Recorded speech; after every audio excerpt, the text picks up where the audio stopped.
4, 3, we have ignition, 2, 1. Ignition and full thrust. 5 good SRBs. And liftoff of the United Launch Alliance Atlas V rocket, carrying satellites for Amazon's Project Kuiper internet constellation, marking the start of a new chapter in low Earth orbit satellite connectivity. You is now on closed loop control. Recently, a great deal has been made over the larger portion of Space Force missions that have been allotted to SpaceX versus ULA and Blue Origin, especially ULA, given how long they've been in this industry. SpaceX getting the lion's share of these missions for the next couple of years. And although most observers regard this as a significant blow to the future of ULA, I frankly don't see how ULA is going to be able to handle too much in regards to extra missions or extra obligations, given the massive obligation that they have to Project Kuiper. Yesterday, as most of us know, a ULA Atlas V rocket stacked with 5 solid rocket boosters, we're talking about heavy launch capability here, managed to loft 27 of the Kuiper satellites into orbit, the first significant batch of these satellites ever to be launched. And articles throughout the world had titles like this: Amazon's Project Kuiper is finally launched into space, but its success appears minor in front of all that SpaceX has achieved over the years.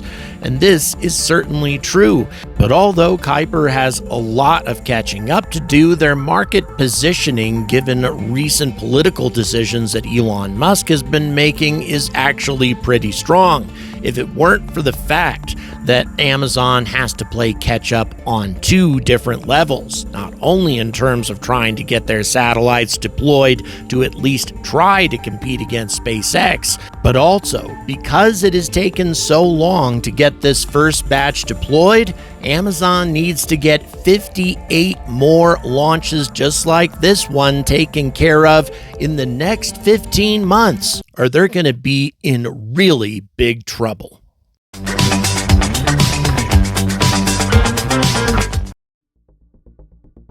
Good afternoon, spaceflight enthusiasts, and welcome to another Angry Bulletin. In the course of this video, I'm going to be quoting extensively from an article in technowise.com, which I think did a very good job of summarizing just how Kuiper stacks up against Starlink and what they're up against if they want to compete with SpaceX. Quote, "Is it a battle of the best or a battle of who can invest the most? SpaceX and ULA's same-day launches bring the domination of space into focus.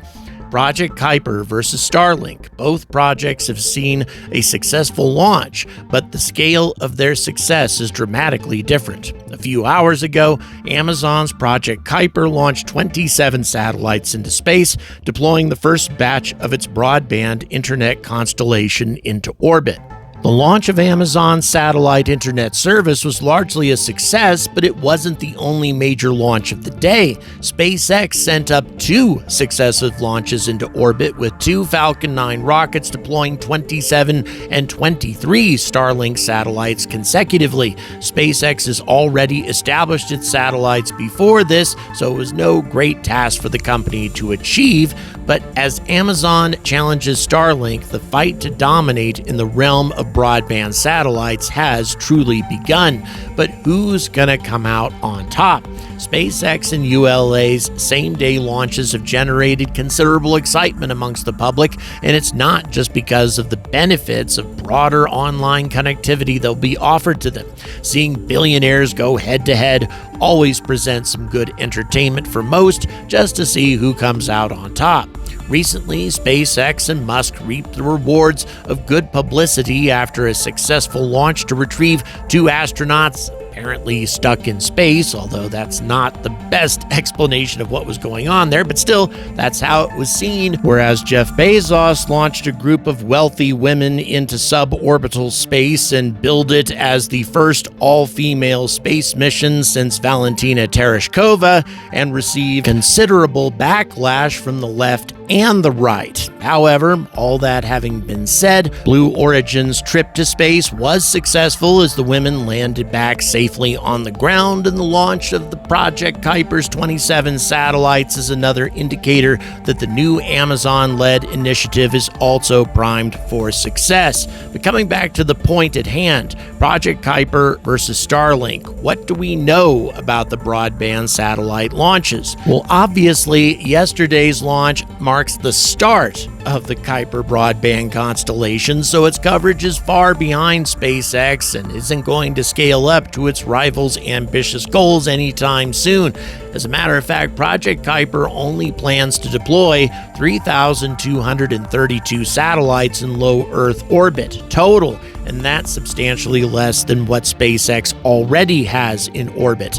Amazon has invested over $10 billion in Project Kuiper, with its production facilities centered in Washington and processing conducted out of Kennedy Space Center. Setting up the first-gen Kuiper system of 3,200 satellites could reportedly cost the company over $17 billion up front. There's a huge investment in this.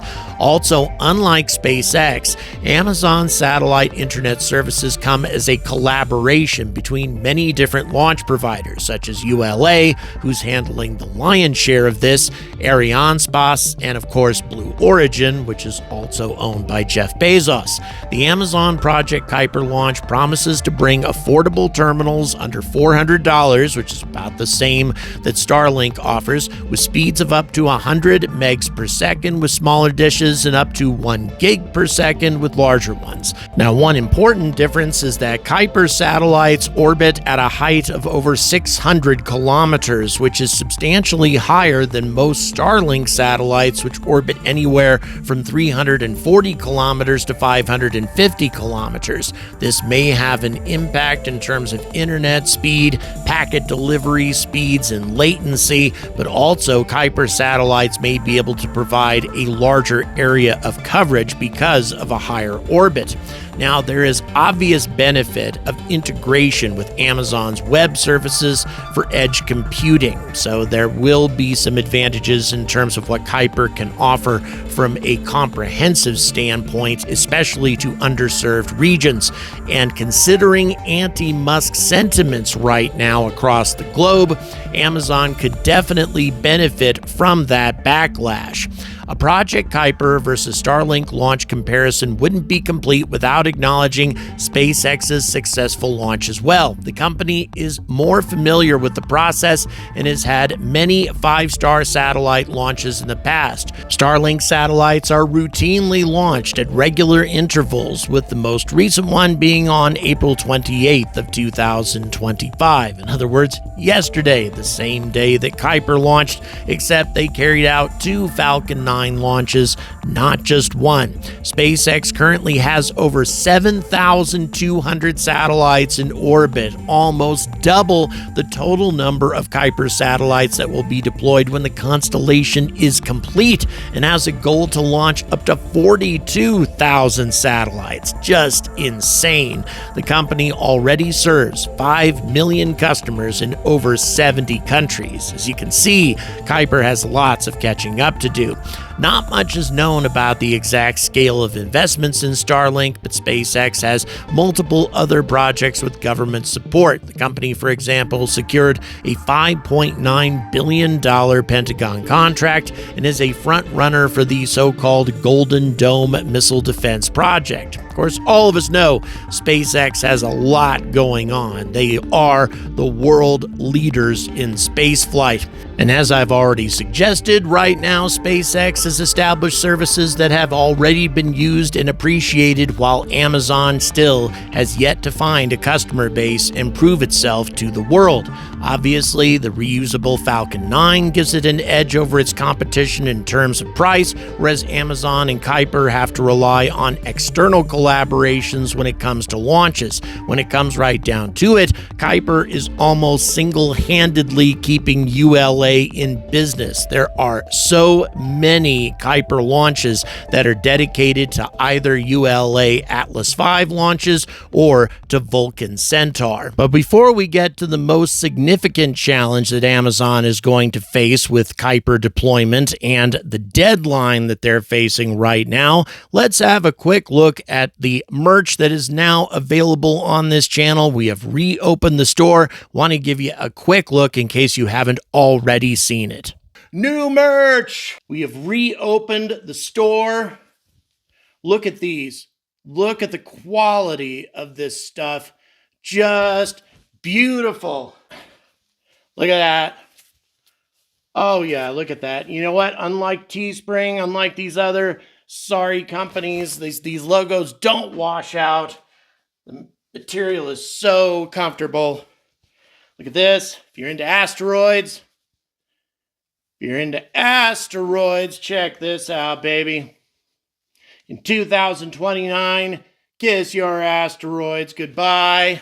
And just to be clear, I have another contest going just like the last time. Whichever product sells the most items, in other words, space flight or space science or UFOs, well, I'm going to do a week dedicated to that type of content. And this time around, it's the asteroid enthusiasts who are way ahead on the sales. That means a space science week if things continue like they are right now. And also, I'll be giving away one of these t-shirts in the next couple of days to a random Patreon supporter, and 2 more shirts to one random Super Chat supporter and one random Patreon supporter by the end of next month. All the details are in the description, but let's get back to Project Kuiper. According to satnews.com, on March 11th, Kuiper updated its FCC notice with a small reduction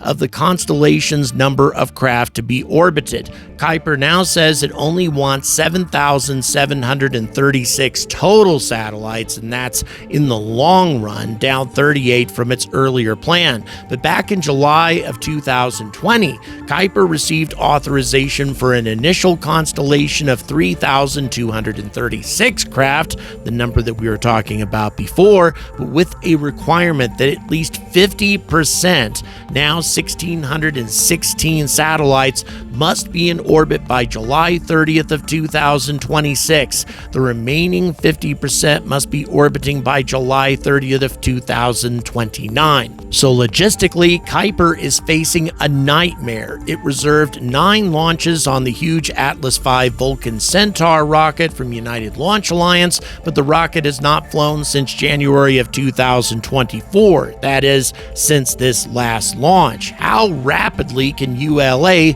really launch Atlas V's? Kuiper tapped its own Jeff Bezos-backed Blue Origin rocket company in its New Glenn version to handle 27 launches. Now, New Glenn has flown once in January and reached orbit. Of course, the booster did not succeed in landing, and a second flight is likely in the late spring. But how is this rocket going to be able to manage 27 sets of cargo? And then Kuiper's third option is with Ariane 6. Ariane 6 made its commercial debut on March 6th, but its next flight won't be until July, although Arianespace talks of using the more powerful Ariane 6-4 version towards the end of the year for a cargo of Kuiper satellites. Kuiper's fourth decision was to book 3 flights on Elon Musk's SpaceX. SpaceX has made no secret of its rocket availability and could increase the number of rockets available for clients, which is something that Jeff Bezos would utterly despise. So unless Amazon is willing to cancel some of its contracts with these other launch providers, which is probably going to be a pretty complicated and expensive thing to do, there's a definite lack of launch vehicles for Kuiper's use other than SpaceX. Now, of course, Amazon could try approaching the FCC and ask them for an extension on their their deadline, but keep in mind how much influence Elon Musk has over the U.S. government right now. And also, number two, there's a rather intense war of words going on between the Trump administration and Amazon over tariffs. If these things become substantially worse, the FCC might not be doing any favors for Amazon or for Kuiper. And if that is the case, this long-delayed constellation might end up getting smothered in its cradle before it can even get started. Thanks very much for watching. Please don't forget to like and subscribe. And also, as I mentioned before, please check the description for various ways to support this content so I can keep bringing it to you. And as always, stay angry about space.